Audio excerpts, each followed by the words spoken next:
శ్రీమాత్రే నమః. ఈరోజు 19వ శ్లోకం. అంతకంటే ముందు ఒకసారి 18వ శ్లోకాన్ని చెప్పుకుందాం. అంతవంత ఇమే దేహాః నిత్యస్యోక్తాః శరీరిణః అనాశినో ప్రమేయస్య తస్మాద్యుధ్యస్వ భారత. 19వ శ్లోకం.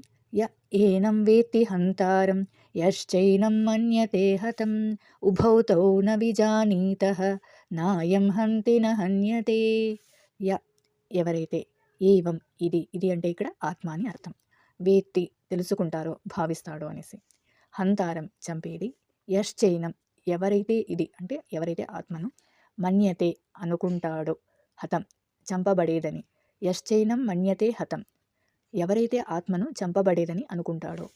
ఉభౌ రెండు, తౌ వారు, నా కాదు, విజానీతః జ్ఞానం కలిగి ఉన్నవారు, నాయం కాదు ఈ ఆత్మ, హంతి చంపదు, నా అంటే కాదు, హన్యతే చంపబడదు.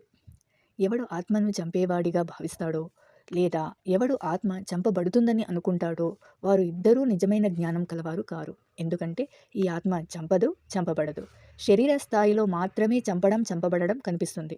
అంటే శరీరం మాత్రమే చంపబడటం అనేది కనిపిస్తుంది. కానీ ఆత్మ నిత్య సాక్షి అనేసి దీని యొక్క అర్థం. శ్లోకాన్ని ఇంకొకసారి చెప్పుకుందాం. య ఏనం వేత్తి హంతారం యశ్చైనం మన్యతే హతం ఉభౌ తౌ న విజానీతః నాయం హంతి న హన్యతే. 20వ శ్లోకాన్ని రేపు చెప్పుకుందాం.